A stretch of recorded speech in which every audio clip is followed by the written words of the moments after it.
Ok, dizíamos então, né, Áureo acreditava que somente o Pai é, nesse caso que é Deus, é ímpar e não gerado, né? A genetos, né? Aquele que não foi gerado, aquele que não lhe foi comunicado a existência, né? Quer dizer, fora de Deus, né? Fora do Pai, né? Os demais, tudo que existe além do Pai, além de Deus, o Pai, são criados através da vontade de Deus, conforme Apocalipse 4. Quanto então ao Logos, nesse caso Cristo, né?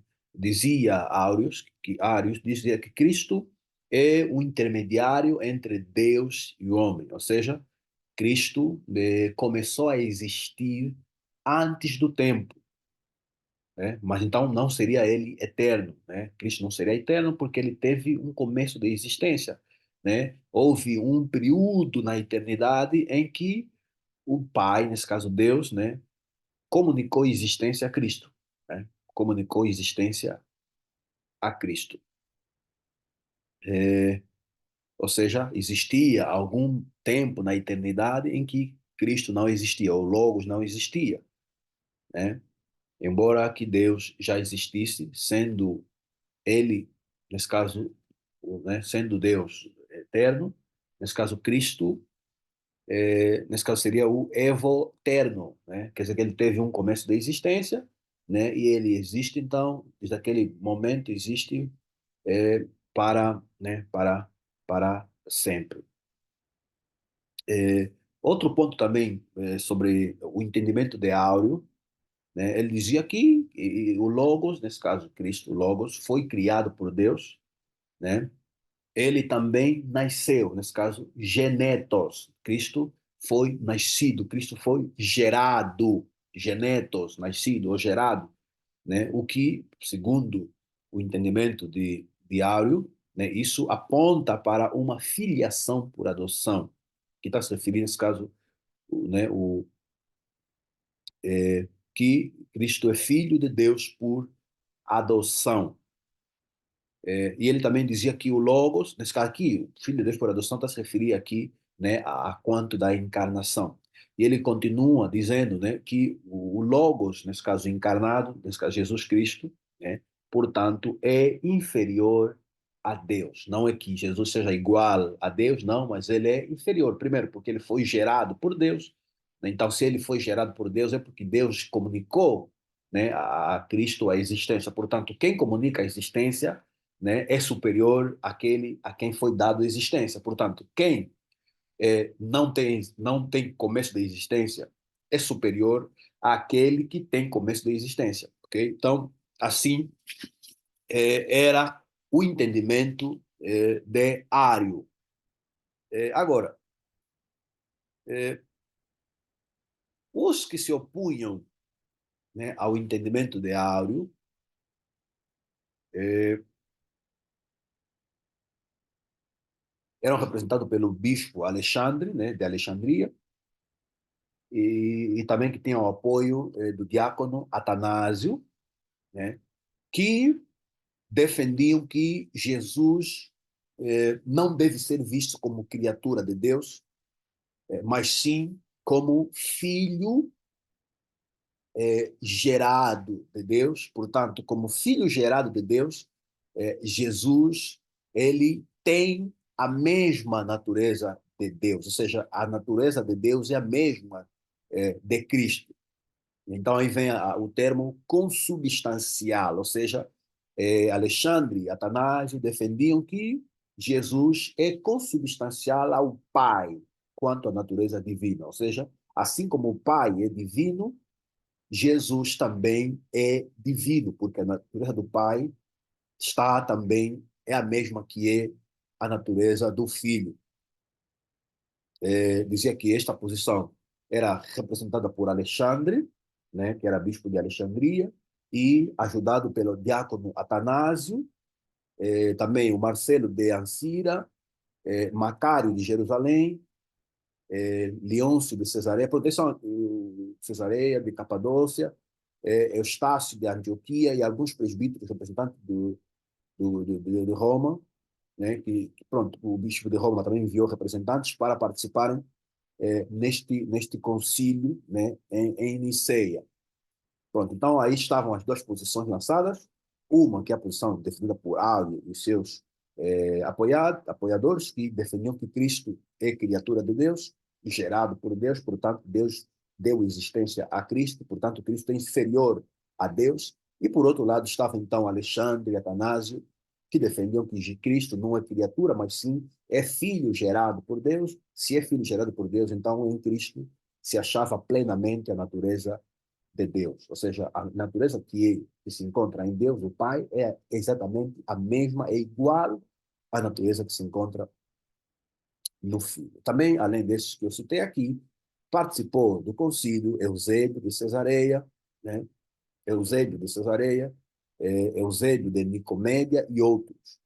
No total, no concílio de Niceia, estiveram presentes 300 bispos, né? Cerca de 300 bispos participaram no concílio de Niceia. Portanto, depois de discussões, depois de tensos debates, né, então produziu-se o Credo de Niceia, que basicamente é o resumo daquilo que foi definido no Credo de Niceia. O que é que se fez? Pegou-se o Credo apostólico, né, que é o credo mais antigo, e introduziu-se, então, a alteração no credo apostólico. Eis aí, então, a alteração, o que foi adicionado do credo, ou que foi alterado, né, do credo apostólico, e que passou, então, a chamar-se de o credo de Niceia. Diz assim, vou só ler o acréscimo, né, mas os irmãos também, se quiserem, podem depois baixar, né, podem procurar pelo credo completo, o credo de Niceia, né, completo. Eu vou só aqui ler aquilo que é a adição, né? Aquilo que é a alteração, comparando com o credo apostólico. Okay? Aqui, a base é o credo apostólico e eles alteraram o credo apostólico. Olha aqui o que eles alteraram. Diz assim, né? Quanto a Cristo, né? Quanto a Cristo, sabemos que no credo apostólico dizia apenas que creio em Jesus Cristo, o Filho unigênito, o Filho único de Deus.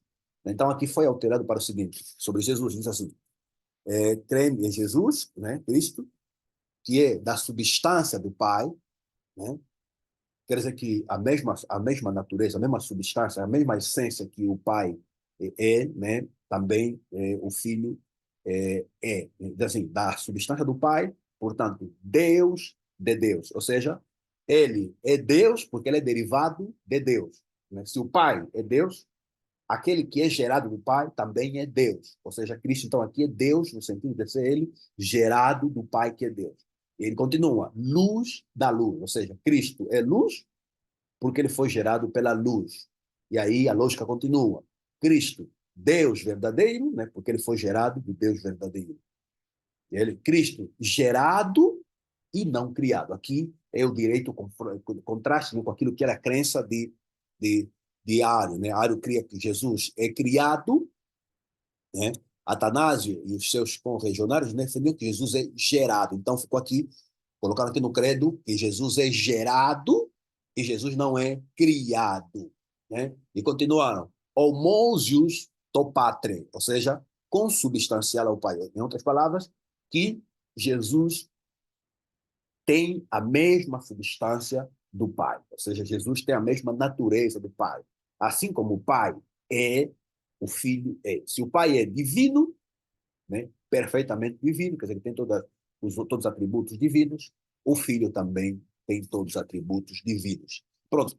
Assim, então, né, foi atualizado, né, o credo apostólico e passou, então, a ser o credo de Nicéia, né, que tornou-se, então, a crença oficial da religião cristã, isso em consequência do Concílio de Niceia, que aconteceu no ano 325. Nesse concílio, então, Áureo foi declarado, as ideias de Áureo foram declaradas como heresia, né? E Áureo foi, então, forçado a retratar-se, a mudar de posição, não aceitando ele mudar de posição, ele, então, foi expulso, né, das igrejas lá do Império Romano, ele teve que se exilar, teve que fugir, né? Teve que fugir e perdeu os seus bens por não aceitar deixar a sua posição teológica, né? O seu entendimento teológico de que Cristo é criatura de Deus, né? E ele não é perfeitamente igual a Deus em termo ontológico, ok? Então, todos os bispos, né, que estavam lá no concílio, né? Isso no dia 19 de junho de 325, né? É, autenticaram, assinaram este credo, né? E de 325, então, a partir dessa data do dia 19 de junho de 325, o credo de Niceia tornou-se, né, o credo oficial que todas as igrejas cristãs, né, para serem reconhecidas, deviam professar. Assim, Niceia, então, tornou-se símbolo de Niceia, ou seja, um símbolo que representa a cristandade oficial. Por isso que eh, todas as igrejas históricas, todas as igrejas reconhecidas como igrejas tradicionais, elas professam o credo de Niceia. Ok, agora, antes de nós irmos para o segundo credo, que é o credo de Constantinopla, vamos falar um pouquinho sobre os pais pós-niceno. Né? Acabamos de apresentar o credo de Niceia, né, que aconteceu em 325, onde então né, os bispos, né, reunidos em Niceia, decidiram, né, formularam, né, o credo niceno, onde dizia-se que deve-se crer que Cristo é consubstancial ao Pai, ou seja, a essência do Pai é a mesma que a essência do Filho. Vamos agora falar dos pais pós-niceno, que são aqueles pais, pronto, que viveram depois do concílio de Niceia. Okay? Vimos que antes do concílio de Niceia, né, tínhamos o credo apostólico, que era o credo que era referência, né, que resumia a crença cristã, né, que durou até, né, 325. De 325 entrou então em vigor o credo de Niceia. Vamos agora ver então, vamos estudar aqui teólogos, né, que viveram no período depois de Niceia, né? Ok, ok. Chamamos de período pós-niceno, né, pós-niceia, o período, né, que vai do ano 325, que é o ano que aconteceu o concílio, né, até o ano 451. Okay? Nesse período, vamos encontrar escritores, né, cristãos, né, que procuraram estudar a Bíblia, né, em bases mais científicas, né, a fim de desenvolverem uma teologia cristã, né, que estivesse é, alinhado, né, vamos assim dizer, tivesse alinhado com a ciência. Okay? Então, esse foi o esforço, procurar estudar a Bíblia com bases científicas, né, para criar, então, assim, né, uma teologia, né, cristã que se harmonizasse com a ciência. Um dado importante aqui nesse período é que, no ano 330, né, a capital do Império Romano, né, que antes era Roma, foi transferida para Constantinopla. Né? Isso já, hoje é Turquia, né? Isso é Oriente. Né? Então, a capital romana foi construída, né, foi transferida para Constantinopla, em 330 depois de Cristo. Depois disso, então, começou a haver desdobramentos teológicos diferentes, né, entre as escolas do Oriente, né, investiu aqui escolas de Constantinopla, de Antioquia, de Macedônia, né, comparando com as escolas do Ocidente, especificamente as escolas teológicas que se encontravam em Roma. Okay? Então,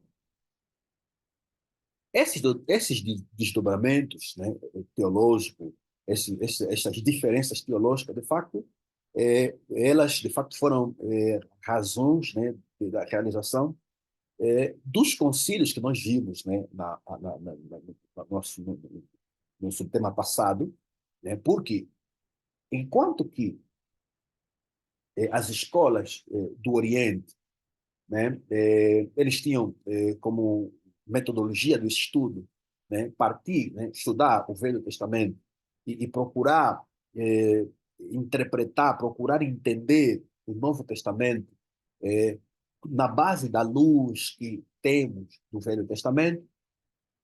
Já as escolas ocidentais, né, me refiro aqui às escolas do Egito, de Roma, né, eles estavam muito apegados em procurar interpretar o Novo Testamento na luz da filosofia, né? Ou seja, desprezavam, né? Ou seja, não tomavam em consideração as luzes do Velho Testamento e procuravam um entendimento do Novo Testamento isolado do Velho Testamento, né? Mas embasados na filosofia. Então, as consequências eram irremediáveis, né? Quem procura interpretar o Novo Testamento na luz do Velho Testamento, claramente vai ter um entendimento diferente de quem está procurando entender o Novo Testamento desconectado do Velho Testamento e se apegando na filosofia. Então, isso, de facto, causou, né, muitos debates, muitas divergências que nós acompanhamos aqui nos credos, ok? Então, essas são as principais razões. Por isso que isso mais tarde, né, mais tarde causou o cisma, né, a divisão entre as igrejas do Oriente e as igrejas do Ocidente. Vamos ver isso mais lá para frente, né, na história da igreja. Por enquanto, é só notamos aqui essa diferença, a interpretação teológica do Oriente, principalmente aqui, Antioquia, né, que eram muito mais pegados, né, ao estudo do Velho Testamento, procurar entender o Novo Testamento na luz do Velho, e a cidade de Alexandria também faz parte do Oriente, mas a teologia alexandrina era muito mais uma teologia especulativa, né, ligada mais à filosofia. Então, e temos também as escolas do Ocidente, então, que se destacou aqui a escola de Roma.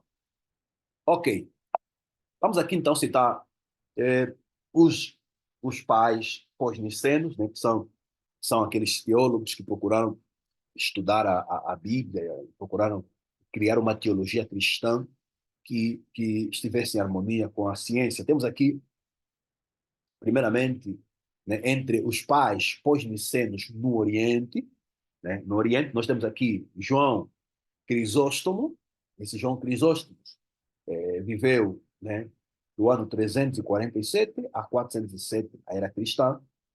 João Crisóstomo foi patriarca de Constantinopla, né? Ele foi líder eclesiástico das igrejas de Constantinopla, e ele destacou-se no campo da retórica e oratória. Suas homilias até hoje são lidas e destacam-se pela eloquência e clareza de ideias, né? As suas homilias, os seus sermões até hoje são lidos nas igrejas lá do Oriente. Temos também aqui outro pai pós-niceno, que é também do Oriente, né? Teodoro de Mepsuestia, viveu entre o ano 300, do ano 350 ao ano 428 depois de Cristo. Este Teodoro, ele destacou-se no campo da exegese, né? Ele desprezou a interpretação alegórica e ele enfatizou a interpretação literal, enfatizando os aspectos gramaticais e históricos, né? Claramente, Teodoro foi, de facto, muito influente no estudo exegético, né, das escrituras, né? Ele procurava o entendimento literal das escrituras, né, respeitando, né, o significado das palavras, né, os contextos todos que estão em volta das passagens das escrituras, e assim procurava um entendimento literal das escrituras. E claramente que Teodoro influenciou de forma profunda a teologia do Oriente, né, que é aquela teologia que procura entender os textos, né, sagrados dentro dos seus próprios contextos. Daí, então, os vários choques que nós encontramos na história entre teólogos do Oriente com os teólogos do Ocidente, né? Porque os teólogos do Oriente, muito influenciados por Teodoro e outros teólogos também, né, procuravam sempre buscar a interpretação literal do texto, enquanto que outros teólogos, né, os teólogos do lado de Alexandria, né, de Roma, eram muito pegados na especulação, né, procuravam sempre entender as passagens no sentido alegórico, no sentido figurativo, né, chegando a desprezar o sentido literal das passagens. Ok, então temos aqui Teodoro de Mephistiano. Então, para quem quiser se aprofundar na exegese bíblica, né, do ponto de vista histórico, essa uma das linhas de investigação que os irmãos podem investigar as obras de Teodoro, no campo da exegese, claro que será muito proveitoso. Temos também um outro pai pós-niceno, né, do Oriente, que é Eusébio de Cesareia. Esse Eusébio, claro, viveu antes do Concílio de Niceia, inclusive participou no Concílio de Niceia, né? Viveu do ano 265 ao ano 339. Eusébio é um dos poucos que presenciou, né, os momentos de perseguição da igreja e também os momentos que a igreja alinhou-se, então, ao Império romano. Outro ponto importante sobre Eusébio de Cesareia é que ele foi um historiador da igreja. Ele escreveu, por exemplo, uma grande obra que está à nossa disposição, recomendamos também aos irmãos lerem, que tem como título, né, A História Eclesiástica, uma obra muito rica, né, uma obra muito rica, onde ele nos conta a história da igreja desde, né, os tempos de perseguição, Concílio de Niceia, né? Então é muito proveitoso essa obra de Eusébio, né? Está à nossa posse. Então, vamos ler, leiam, irmãos, para termos mais informações, mais detalhes, né, da fé cristã dos tempos antigos. Esse Eusébio de Cesareia, ele tinha grande prestígio diante de Constantino, ou seja, ele ainda viveu no tempo do imperador Constantino e ele era muito considerado, muito respeitado pelo imperador romano Constantino. Inclusive, segundo os historiadores, o Constantino pediu ao Eusébio, né, que colecionasse então os principais manuscritos da Bíblia, né? Eusébio de Cesareia é um nome a ter em consideração, é uma figura a investigar. A sua obra, então, é de leitura obrigatória para todo o estudioso de teologia. Ok. Já sim, com Eusébio, né, fechamos aí os pais pós-niceno do Oriente. Vamos agora, então, para os pais do Ocidente, né, teólogos do Ocidente. Nós temos aqui, o primeiro que se destaca é Jerônimo, né, Jerônimo, o homem que produziu, então, a Bíblia, a Vulgata Latina, né? Ele viveu do ano 340 ao ano 420 da era cristã. Eusébio, ele destacou-se como comentarista bíblico, né? E também, mas principalmente como tradutor, que ele traduziu a Bíblia, né, para o latim, né?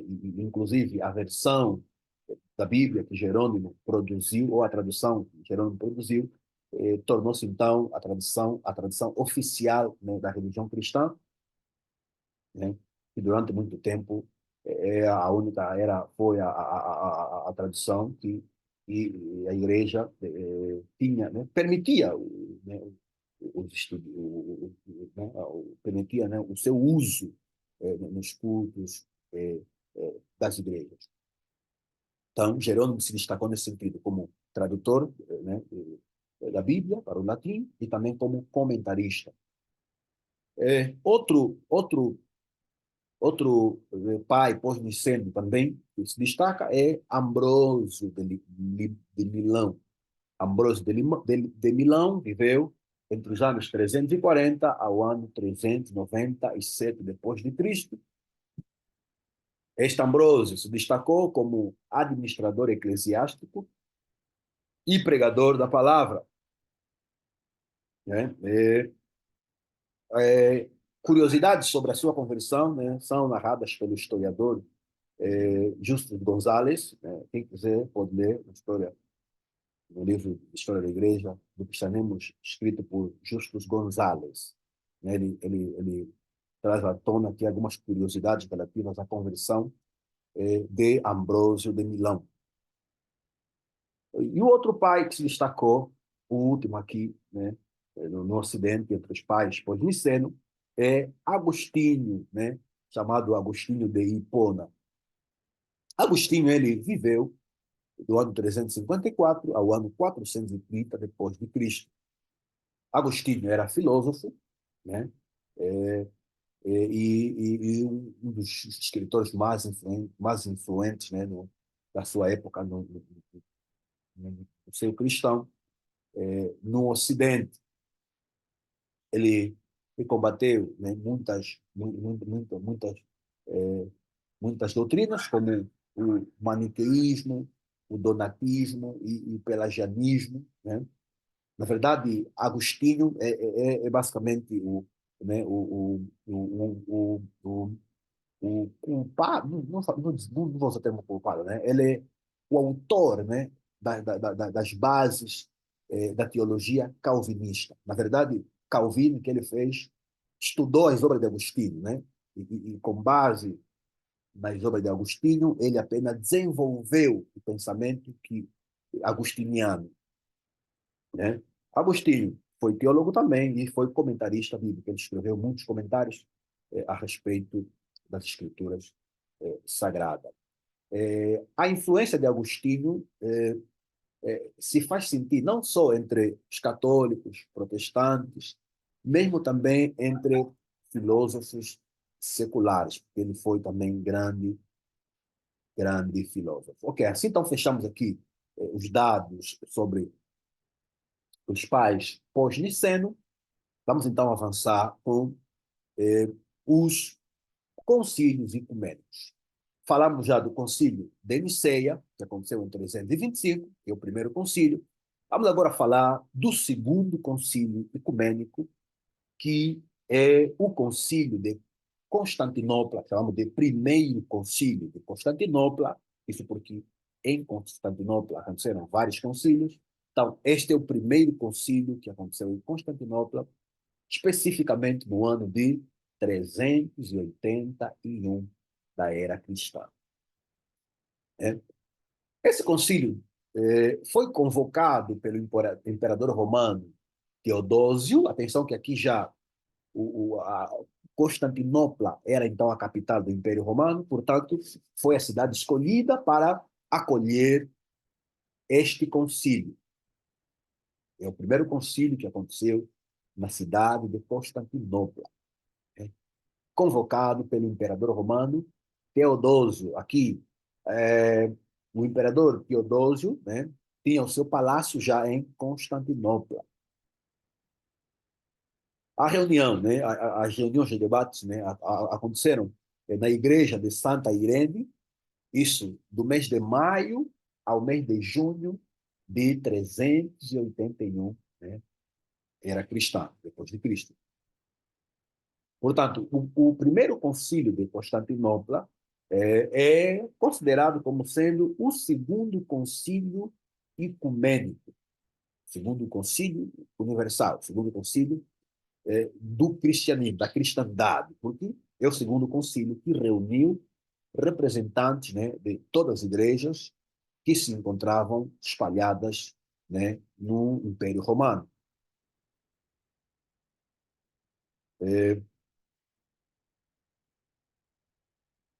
Ok, esse concílio de Constantinopla, o primeiro concílio de Constantinopla, ele foi convocado com o objetivo específico de condenar, né, de condenar, sim, de condenar é, é, uma ideia, um posicionamento que era defendido por certo teólogo macedônio, né, que era chamado de macedônio, nesse caso, esse próprio ponto de vista ou esse entendimento foi rotulado como ensino macedônio, né?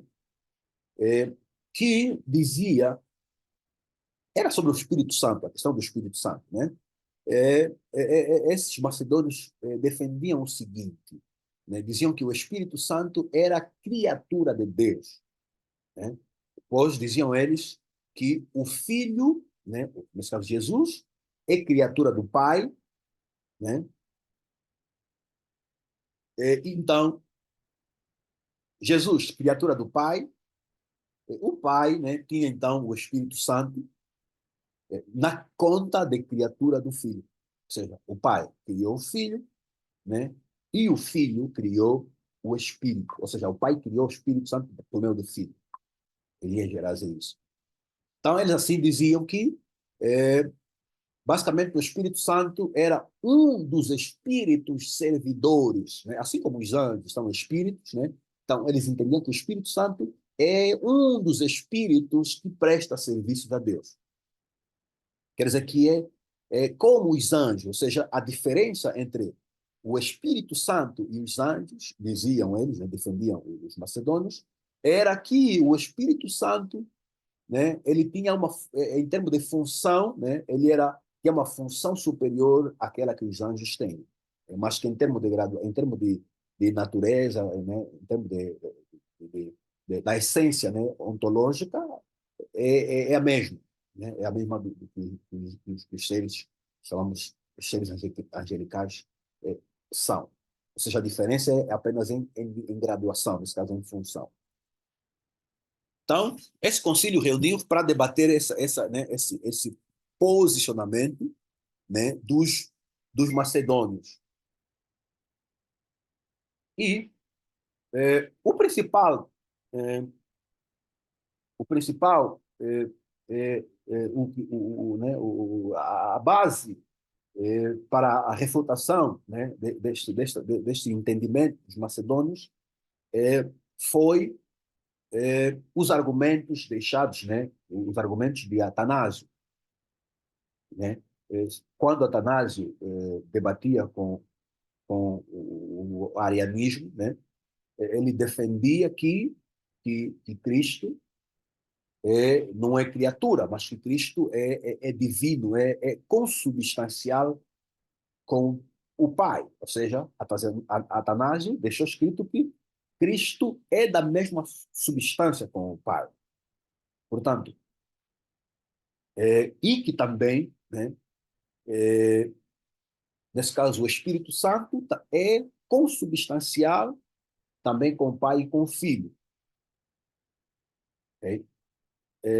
Então, com base nessas teses de Atanásio, né, no Concílio de Constantinopla, em 381, né, as ideias que eram defendidas pelos macedônios foi então condenado como sendo heresia. Portanto, os macedônios foram coagidos a desistir do seu entendimento e abraçarem o entendimento, né, atanasiano, né, o entendimento que foi estipulado de que o Espírito Santo deve ser entendido como uma terceira pessoa, igual em essência ao Pai e ao Filho, conforme defendeu Atanásio. Ok? Então, é assim que o credo de Constantinopla, né, tomando como base o credo de Niceia, então fez-se alterações no credo de Niceia para refutar, né, a ideia dos macedônios. Eis aqui, então, né, a alteração que foi feita no ano de 381 ao credo de Niceia. Lembrar que vimos que o credo de Niceia, né, é a alteração feita do credo apostólico. Okay? Do mesmo jeito, o credo de Constantinopla é basicamente uma revisão, uma alteração feita ao credo de Niceia. Eis aqui, então, o que foi alterado, né, no credo de Constantinopla em 381. Diz assim, sobre o Espírito Santo: cremos no Espírito Santo, né, Senhor e fonte de vida, que procede do Pai, né, e mais tarde também acrescentaram, e do Filho, né, adorado e glorificado juntamente com o Pai e o Filho, e falou pelos profetas. Então, esta é, né, a parte que foi adicionado ao credo de Niceia, né, para refutar o ponto de vista dos macedônios quanto ao entendimento sobre o Espírito Santo, né? Então, daqui em diante, ficou estipulado que toda a igreja né, ligada à tradição, deve crer que o Espírito Santo, né, é a terceira pessoa, né, que partilha, né, a mesma essência com o Pai e com o Filho, e assim então é adorado também com o Pai e juntamente com o Filho, e foi o Espírito Santo que falou pelos profetas, ok?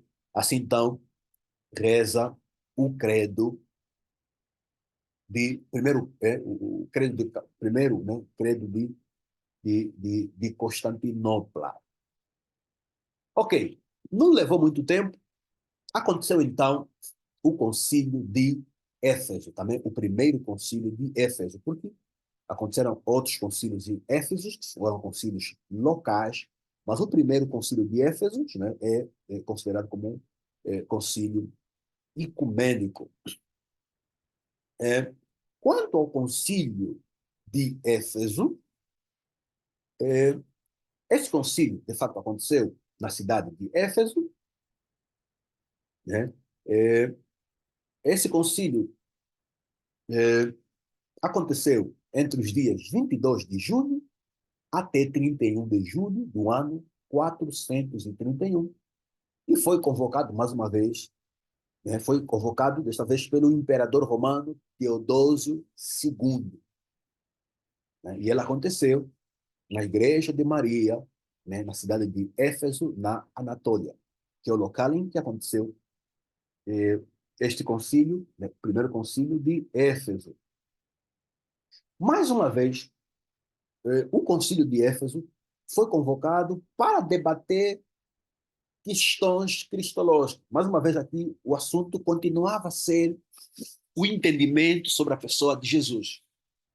Ou seja, apesar dos concílios de Niceia, o primeiro concílio de Constantinopla, ainda assim não era suficiente, né, para pôr um ponto final quanto àquilo que é o entendimento a respeito da pessoa de Jesus. Várias vozes continuam a se levantar quanto a como devia, de fato, Jesus ser crido. E aqui no Concílio de Éfeso, né, estava em pauta, né, a ideia sobre Maria, né, como é que Maria devia ser crido, né, e também algumas ideias né, esse caso sobre Maria, né, e sobre Jesus, né, tomando como referência as ideias de Nestório, que era a patriarca de Constantinopla, né?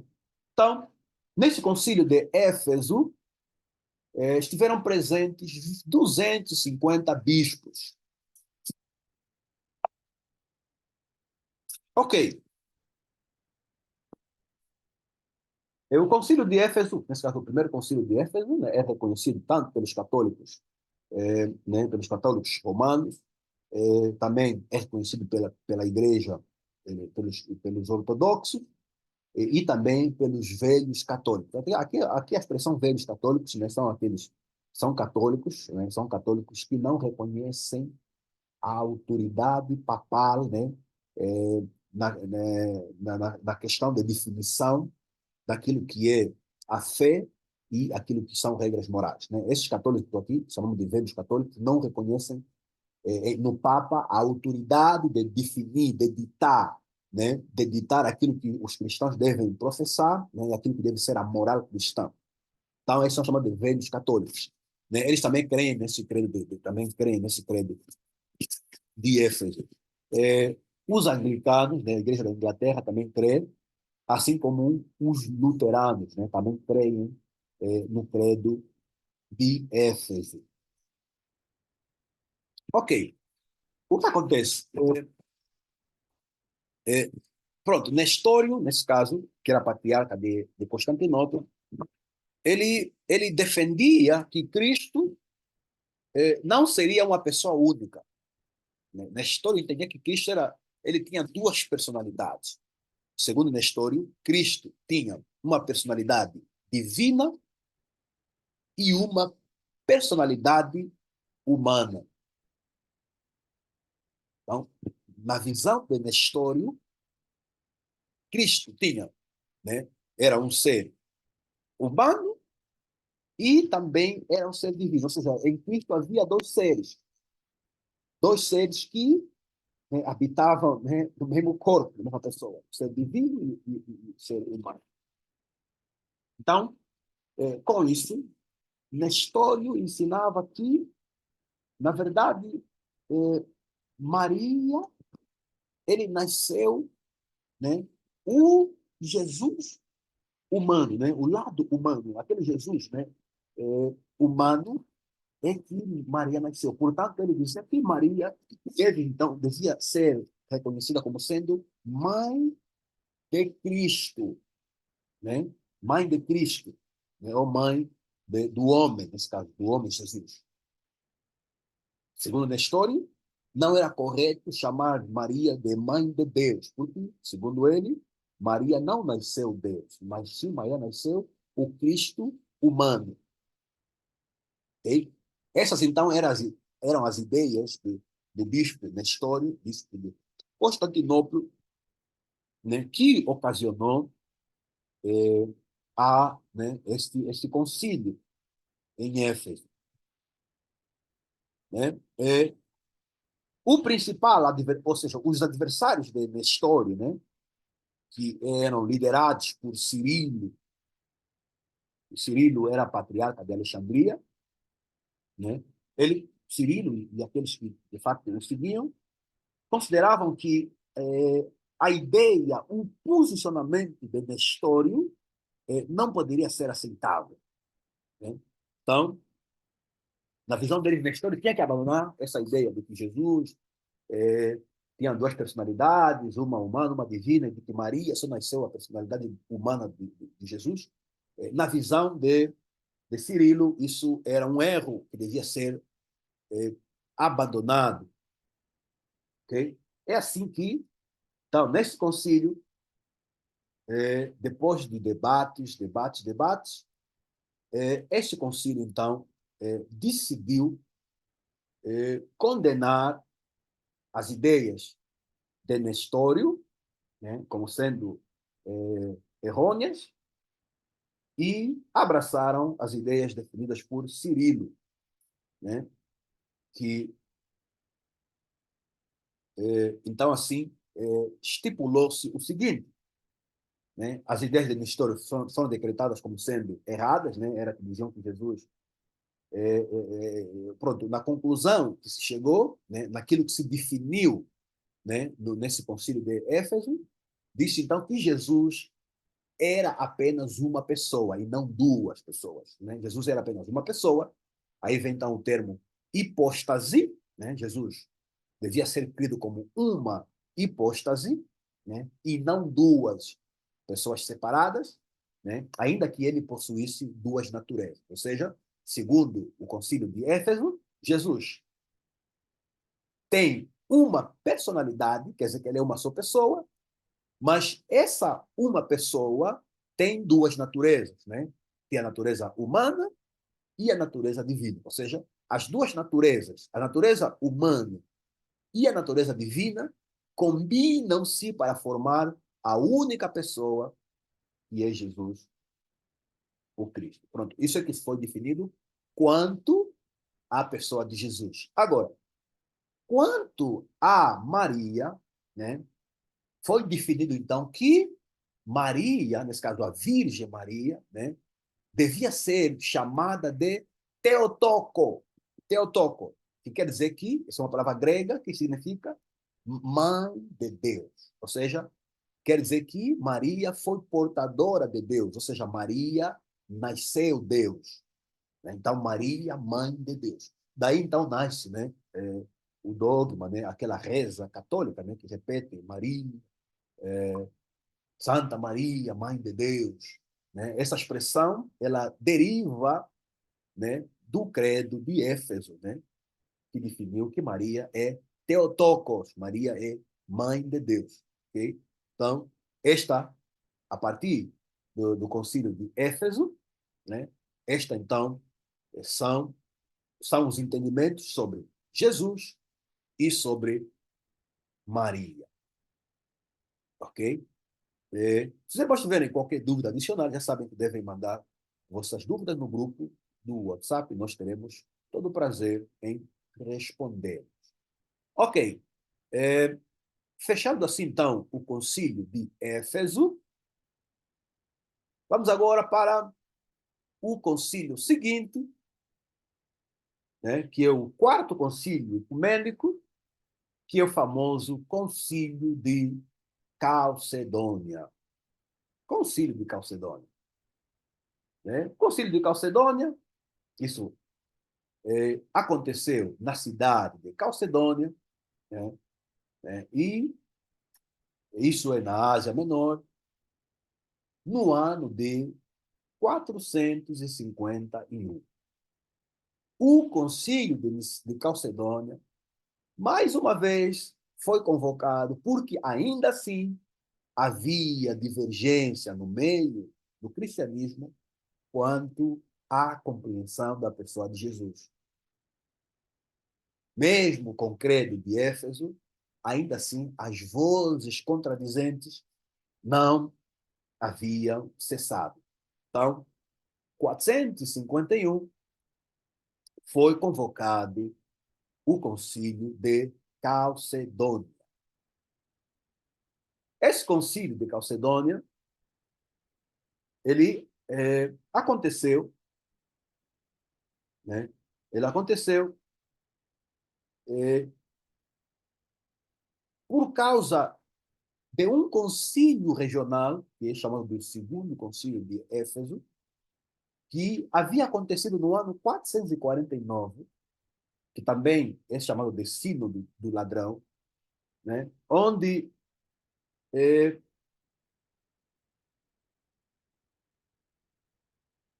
havia se definido um entendimento sobre Cristo, né? Baseado nas ideias de Eutíquides. Né? Essas ideias de Eutíquides sobre Cristo, né, foi a causa que levou que no ano de 451 fosse convocado, então, o concílio de Niceia.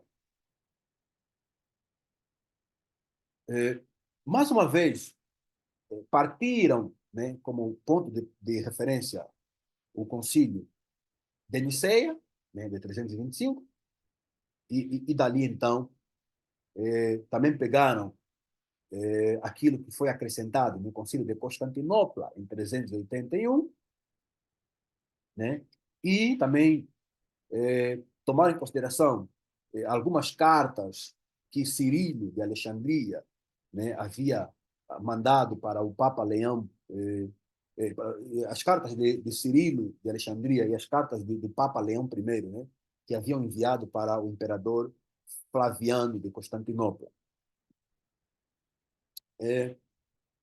As ideias de Nestório, né, que causaram este concílio.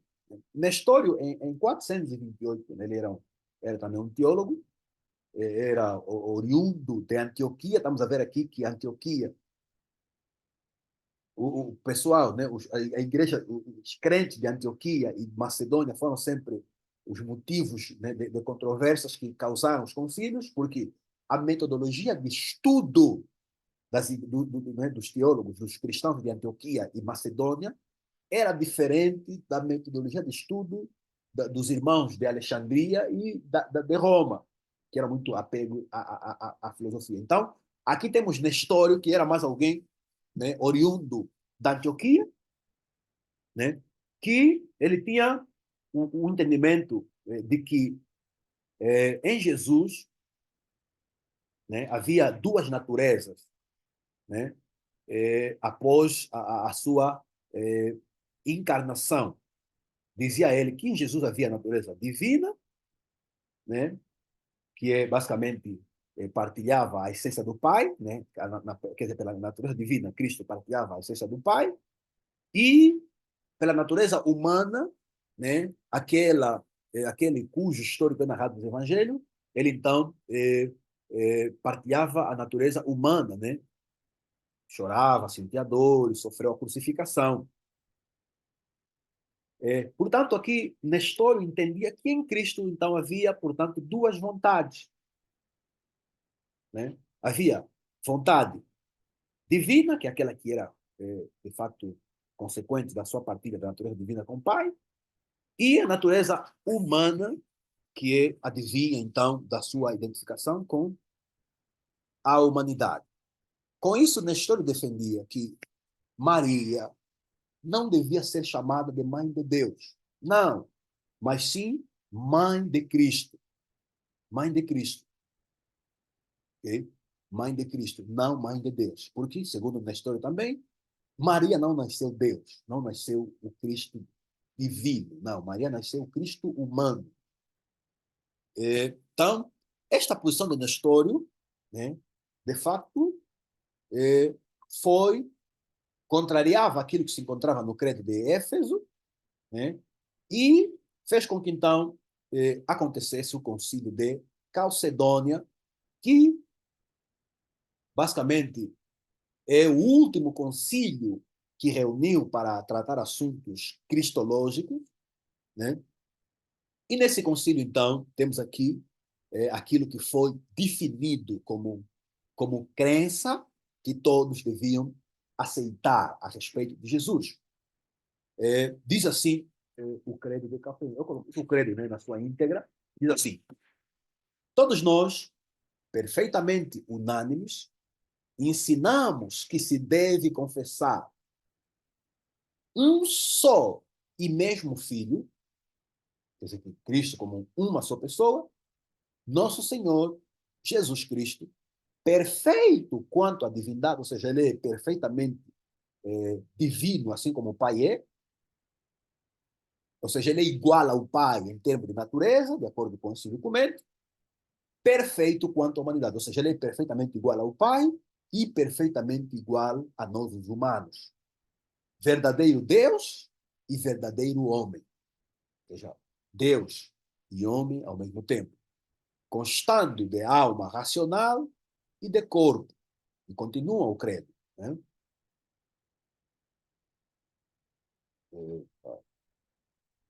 Continua o credo. Opa, acho que. Continua o credo sobre Jesus ainda, né? Diz que Jesus é consubstancial. Nessa palavra consubstancial, no grego, é homousios ao Pai, quer dizer que ele partilha a mesma substância, a mesma natureza com o Pai, segundo a divindade, e consubstancial a nós, segundo a humanidade. Ou seja, ele partilha a mesma natureza com o Pai quanto à divindade, e ele partilha a mesma natureza humana conosco, né, como humanos. Em todas as coisas semelhantes a nós, excetuando o pecado. Ou seja, Jesus, ele é igual a nós como humano, porém, ele não teve pecado. Gerado segundo a divindade antes dos séculos pelo Pai. Ou seja, é que o Pai gerou o Filho, né, antes dos séculos. Ou seja, o Pai gerou o Filho na eternidade. Né, antes. Quer dizer que até aqui no credo de Calcedônia, né, ainda é possível encontrarmos aqui a ideia de que o Filho, né, foi, de fato, lhe foi comunicado existência, que o Pai comunicou existência ao Filho, que é por meio de geração, né, na eternidade. Ou seja, aqui entende-se que houve instantes na eternidade que o Filho não existia, né, e que o Pai, né, comunicou existência ao Filho na eternidade, né, muito antes do tempo cronológico. E eles, então, aqui continuam o credo, né? Gerado segundo a divindade antes dos séculos pelo Pai, né? E segundo a humanidade por nós e para a nossa salvação, gerado da Virgem Maria, Mãe de Deus. Então aqui definiu-se que Cristo foi gerado, né? Antes, né, dos séculos, quer dizer que antes do tempo cronológico, o Pai gerou o Filho e para a nossa salvação, né? Ele foi gerado por meio da Virgem Maria, né? Então Maria deve ser chamado de Mãe de Deus, Theotokos, Theotokos, ok? Porque Maria gerou Cristo, que é Deus, que é Deus de Deus, né? Que é Deus, que foi gerado por Deus. Então, se Jesus é Deus de Deus, portanto, Maria tem que ser mãe de Deus, Theotokos, de acordo com o credo de Calcedônia. E o credo continua. Um só e mesmo Cristo, Filho, Senhor, unigênito, que se deve confessar em duas naturezas, né? Duas naturezas, natureza divina e natureza humana, inconfundíveis e imutáveis, conseparáveis e indivisíveis. Okay? E continua. A distinção da natureza, a distinção das naturezas, de modo algum é anulada pela união. Ou seja, o facto de Jesus ter duas naturezas, ou seja, o facto de Jesus ser uma pessoa, né, possuir uma personalidade, não anula as duas naturezas. E eles continuam. Desculpa. As propriedades de cada natureza permanecem intactas. Quer dizer que, mesmo diante da encarnação, Jesus continua sendo Deus e homem ao mesmo tempo. Não deixou de ser Deus, continua sendo Deus e também sendo homem, concorrendo para formar uma só pessoa e subsistência. Hipóstases. Hipóstase quer dizer que é subsistência, né? Não dividido ou separado em duas pessoas. Não. Mas um só e mesmo Filho unigênito, Deus Verbo, Jesus Cristo Senhor, conforme os profetas, outrora a seu respeito, testemunharam, e o mesmo Jesus Cristo nos ensinou e o credo dos padres nos transmitiu. Então, este é o texto do credo de Calcedônia. Né? É assim que o cristianismo oficial, me refiro o catolicismo, né, as igrejas protestantes tradicionais, também as igrejas pentecostais, né, apesar de não irem muito a fundo, mas também creem, professam, né, esse credo, o credo de Calcedônia. Ok, mas há alguns ramos do cristianismo que não creem, né, no credo de Calcedônia, como algumas igrejas, né, orientais, né, não creem no credo de Calcedônia. Mas a maioria parte do cristianismo professa o credo de Calcedônia. Ok? Vamos então avançar com o quinto credo, né, que é derivado do quinto concílio ecumênico, que é o segundo concílio de Constantinopla. Por quê? É o segundo concílio que aconteceu na cidade de Constantinopla. Desta vez, no ano 553. Ok? Este concílio aconteceu do dia 5 de maio até o dia 2 de junho do ano de 553, em Constantinopla, que hoje é a cidade de Istambul, né? A Turquia, hoje é a Turquia. Ok. Este concílio foi convocado pelo imperador, né, Justiniano I, e teve a participação da maior parte dos bispos das igrejas do Oriente. Né? Apenas 16 bispos das igrejas do Ocidente estiveram presentes, né, vindo das províncias romanas da África, ali no Egito, né, na Tunísia. Então, só esse aqui que participaram, né, 16 bispos das igrejas ocidentais. Este concílio foi presidido pelo bispo Eutíquio, que era patriarca, né, da igreja de Constantinopla. Pronto, esse concílio, né, ele é reconhecido tanto pela Igreja Católica Romana, como também pela Igreja Ortodoxa Oriental, e também pelos velhos católicos, né, e alguns protestantes também, eles validam, né, acreditam neste concílio, né? Ou seja, o credo, né, que foi produzido nesse concílio, como os calvinistas, os luteranos, né, os anglicanos, eles reconhecem este credo ou este concílio.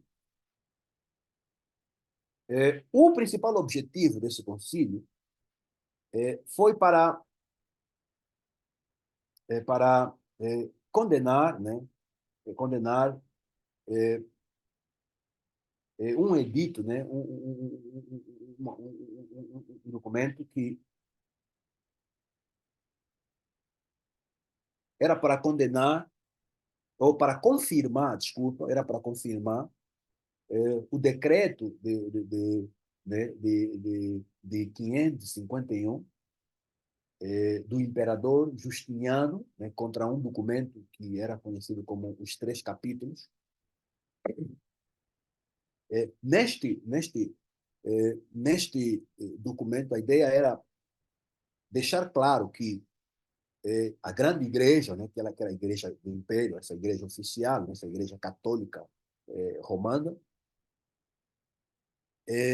que seguia o credo de Calcedônia, né, se opunha firmemente a qualquer posicionamento que fosse contrário ao credo de Calcedônia, né?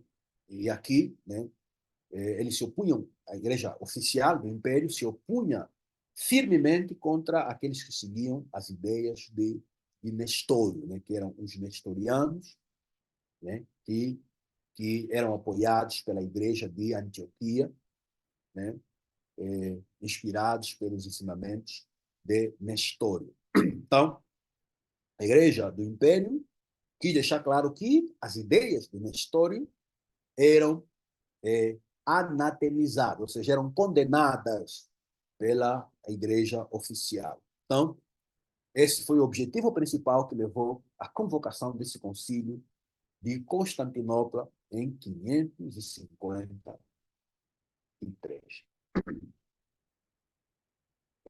Esse concílio também reafirmou como sendo Theotokos, mãe de Deus, e não Cristotoko, como defendiam, né, os nestorianos, que quer dizer mãe de Cristo. Né? Segundo a posição oficial, é obrigatório que as igrejas reconhecessem que Maria é mãe de Deus, e não apenas Cristotoko, ou mãe de Cristo, ou Antrotoko, que é mãe do homem. Portanto, este concílio também, além, né, de declarar, né, de reforçar esses posicionamentos que já advêm dos concílios anteriores, também no concílio, no segundo concílio de Constantinopla, em 553, que Maria, então, foi declarada como sendo virgem perpetuamente. Ou seja, de 553, né, então, os cristãos deviam acreditar que Maria, mesmo depois de nascer Jesus, ela continuou virgem eternamente. Quer dizer que até hoje Maria é virgem, né, de acordo com o segundo canone deste credo. Vou então aqui apresentar, né, os canones do segundo concílio de Constantinopla, que são 14 canones. Vou aqui passar de forma rápida, por causa do nosso tempo, né? Mas penso que é interessante, os irmãos, só para terem noção, aquilo que foi definido aqui neste concílio, nesses documentos, que explica, né, muitas das práticas que a Igreja Católica, né, Romana, e outras igrejas católicas também professam, né, na sua liturgia.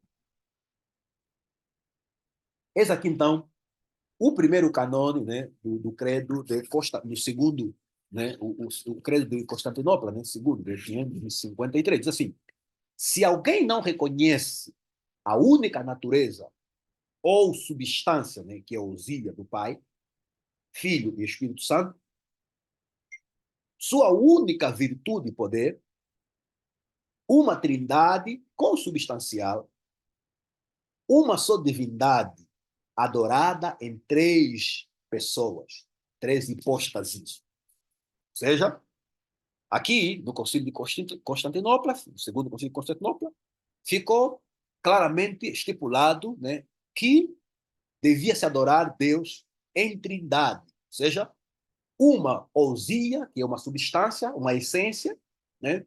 Esta essência, ela é partilhada por três pessoas: Pai, Filho e Espírito Santo, né? Pai, Filho e Espírito Santo são três pessoas. Essas três pessoas, elas partilham a mesma essência, ou seja, têm a mesma natureza, né? As três pessoas, em termos ontológicos, são iguais, porque têm a mesma natureza. Okay? Então, portanto, uma trindade consubstancial quer dizer que três pessoas, né, que têm a mesma substância, né?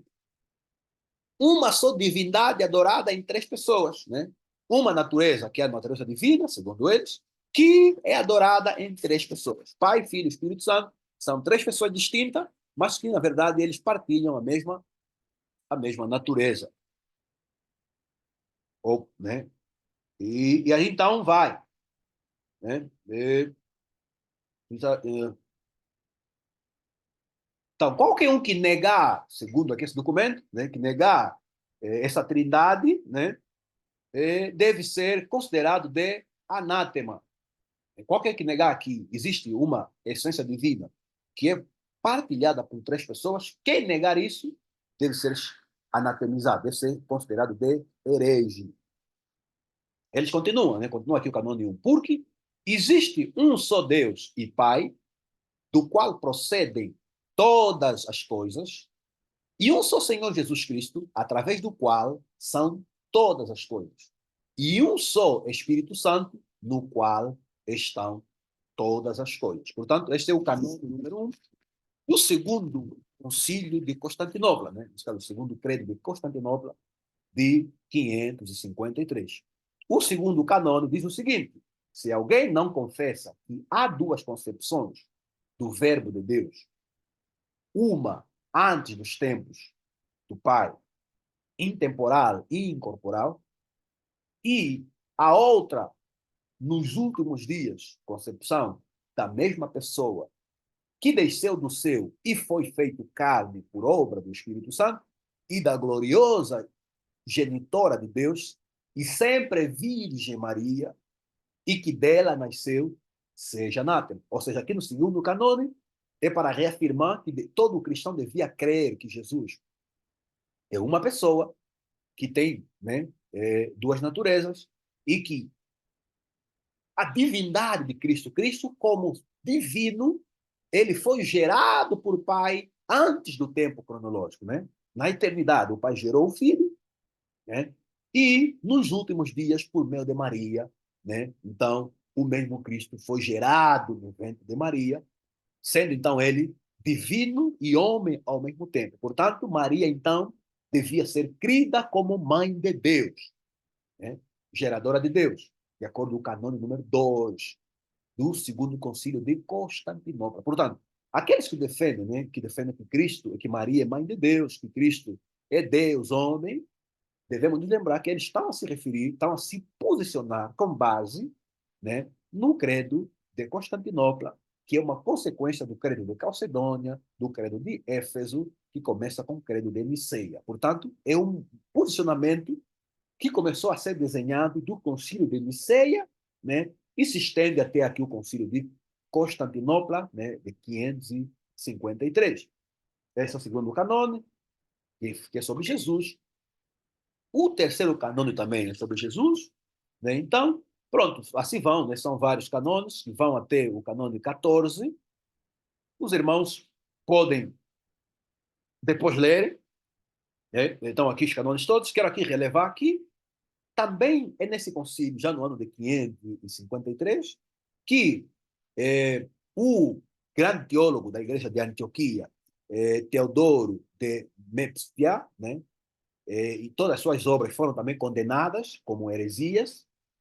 Isso porque, né, Teodoro defendia uma interpretação que fosse baseada no Velho Testamento, de forma exegética, considerando o contexto literal, né, procurando entender as passagens, os textos no sentido literal, né, respeitando os seus diversos contextos. Né? Então, as obras de Teodoro de mopestia, também foram condenadas como heresia, e também as obras né, do teólogo Teodoro contra Cirilo também foram condenadas como heresia, e as obras também de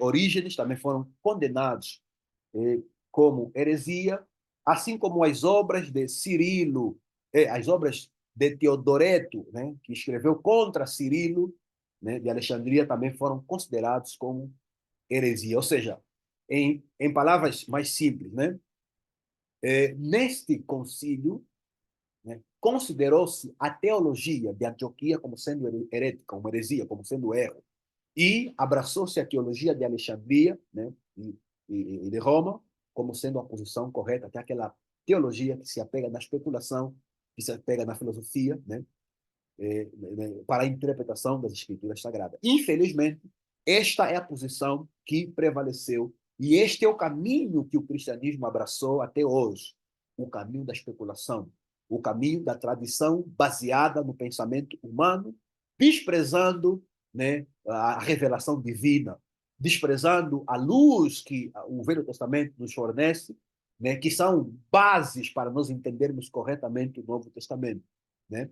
Com base nesse posicionamento oficial, era inevitável, né, o cristianismo, né, cada dia, de fato, se distanciar das suas origens, se distanciar, né, daquela fé antiga, aquela fé que nós encontramos no Novo Testamento. Vamos assim avançar, então, para o sexto concílio ecumênico, né, o sexto credo, né, do cristianismo, ok? Que é chamado de o Terceiro Concílio de Constantinopla. Esse concílio aconteceu no ano 680. Este concílio foi realizado do dia 7 de novembro de 680 até o dia 16 de setembro do ano 681. Também, esse concílio ficou conhecido como sendo o concílio de Trulhano, né? Porque aconteceu no Palácio Imperial, né? Que chamava-se Trulhos, né? Em português, cúpula, ou o concílio da cúpula. Ok? Esse concílio foi convocado pelo imperador, né, do Oriente, do Império Romano do Oriente, Constantino IV, e ele próprio presidiu este concílio. Os principais protagonistas mesmo foram o próprio Constantino IV, né, o imperador, né, e o patriarca de Constantinopla, ou seja, aqui, né, é uma disputa entre o próprio imperador, Constantino IV, e o patriarca, que era o líder, né, da igreja lá de Constantinopla, que é Sérgio I. Né? Também participaram dois papas, né, o Papa São Agatão e o Papa Leão II. O objetivo que levou à convocação desse concílio era por causa de um ensinamento que ficou rotulado como monotelismo, né? Que admitia que em Cristo havia apenas uma única vontade, enquanto que nas posições oficiais, né, definiu-se que em Jesus haviam duas vontades, a vontade humana e a vontade divina, né? Havia aqui um ensinamento que dizia que em Cristo havia apenas uma única vontade. Uma única vontade, uma única operação, ou o princípio de atuação, que era a vontade, o princípio de atuação divino. Portanto, isso, em linhas gerais, afirmava que em Cristo, na verdade, havia apenas uma única natureza, que é a natureza divina.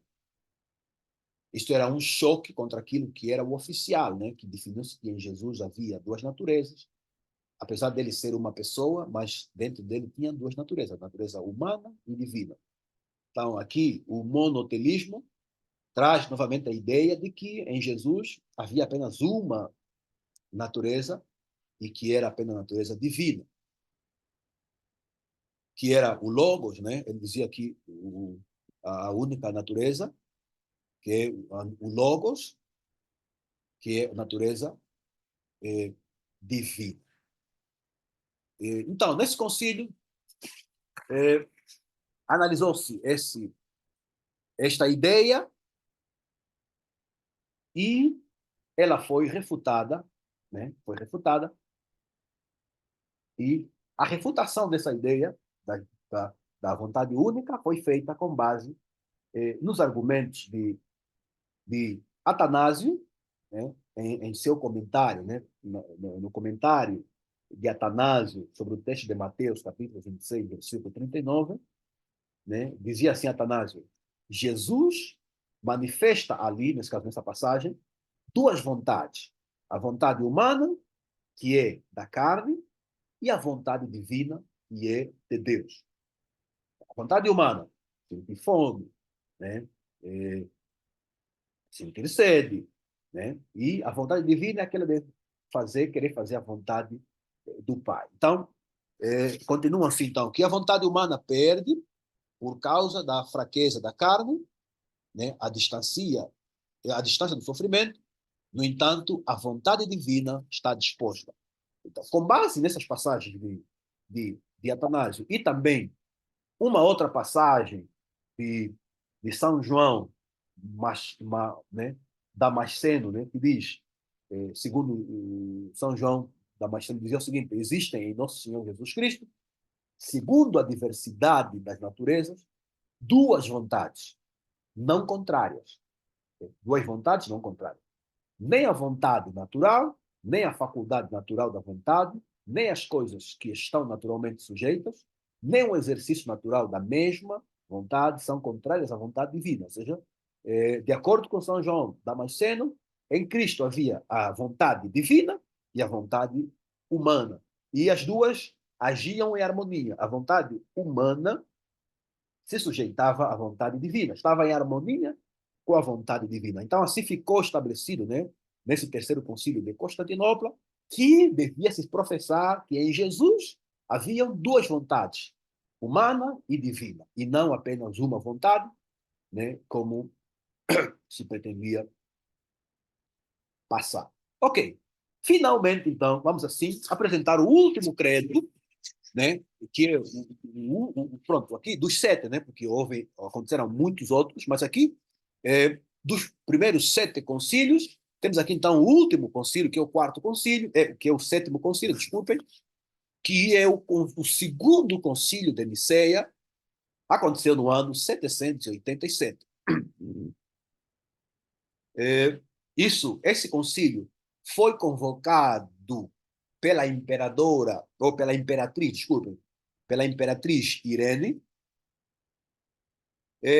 O objetivo desse concílio era rebater um decreto, né, que o imperador Constantino V havia estabelecido no ano 786, que proibia a adoração de estátuas, né, que eles chamavam de, de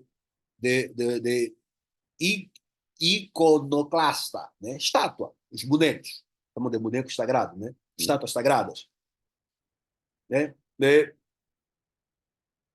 Então, Constantino V havia condenado qualquer adoração às estátuas dos santos.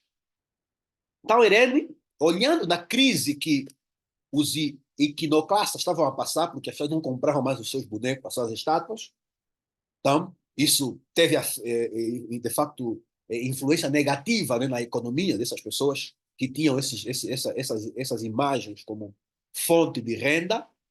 Então, marcou-se esse concílio para rebater essa posição do imperador.